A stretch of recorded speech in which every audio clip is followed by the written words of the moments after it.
It's a barbaric hobby. It's something that, you know, people have been doing forever.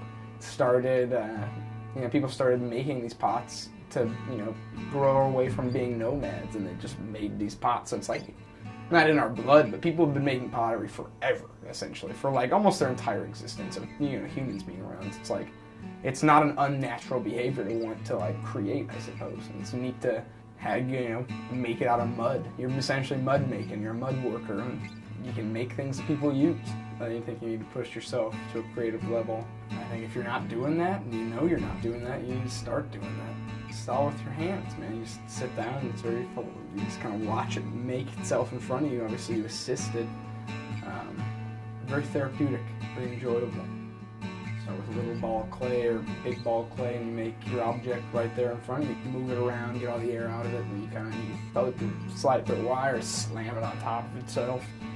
Mix the particles a lot, and then put it on a wheel, get some water, and start try to center it as best you can. Once it's centered, a lot of people figure out what they're going to make before they throw. I should, but I don't. I just kind of put a ball of clay on there, and my fingers start making usually a cylinder, or if I'm moving the bowl, I'll try and pull out a different way, but just kind of throw it on the wheel, and once the wheel's got its power and motion, you do the water and hands, and the wheel do it all.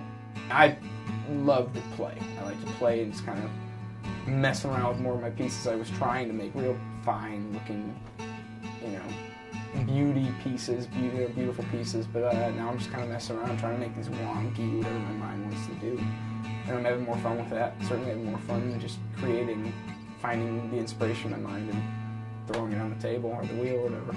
It's good. It's a good time. It keeps me on my toes and in my seat. And you just mess around with it as much as you want. Keep moving it, fix it, take it off, throw another piece on there, and you don't get all that attached. You just kind of, at least I don't, I just kind of make a piece and look at it. If I want to mess around with it, I'll mess around with it. Don't take it too seriously. I think if you start taking things too seriously, it's not like you can't have a good time, but you're just going to look for the things that upset you more often. You just need that. Well, they don't make it, they don't mean anything. Go out there and play ball, have a good time, have fun, create. I usually like to talk, but this form of art really kind of makes you focus, makes you hone in on what you can do with your hands, what you can do with your mind, sort of thing. So it's, I mean, you can talk to people around you, but you're really not doing a whole lot of communicating verbally. It's more of just like you centered with that piece. Maybe one day I'll, you know, open up a studio, have a good time. You know, who knows? We'll see where life takes me. But at the moment, I'm just kind of having a good time.